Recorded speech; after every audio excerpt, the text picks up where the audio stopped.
misang awitin na pupuko sa damdamin. Huwag kang makakalimot na tawagin ang Diyos, sapagkat makapangyarihan kanyang bawat haplos. At sa krus, pinako siya na wala man lang kalaban-laban. Tinanggap ang kamatayan para sa ating kasalanan. At alang-alang sa kaligtasan ng lahat, bumaba siya't lumapag dito mismo sa balat ng lupa, upang kasalanan natin ay tubusin. Na napakalaki na utang kong tutuusin. At wag na wag isipin na walang gumagabay. Manalig ka lang sa Diyos, nasa mabuti kang kamay. Tandaan na lagi kanyang sinusubaybayan. At sa iyong isipan, alam niya ang iyong alam. Kailan may hinding-hindi kanya pa rin pababayaan. At pananalig sa Diyos, yun lang naman tanging kailangan. Ang Diyos ay di natutulog, lagi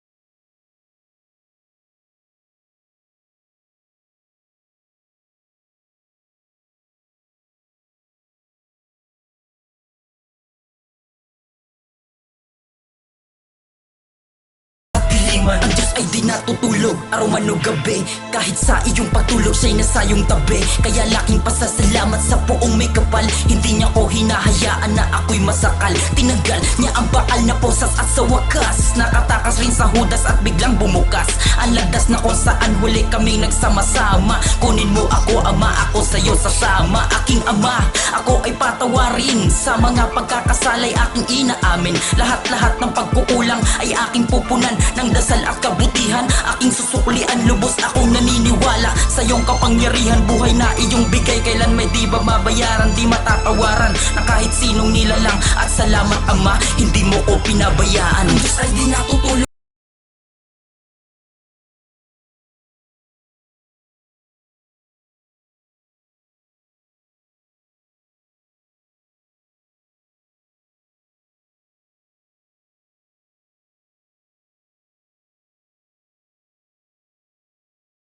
At natagdiliman, pumasok, tumusok sa dibdib ang karayom. Sumalubong ang Diyos, sugat ko ay biglang naghilom. Di na tayo pinabayaan sa oras ng kagipitan. Mahal tayo ng Diyos kahit tayo'y makasalanan.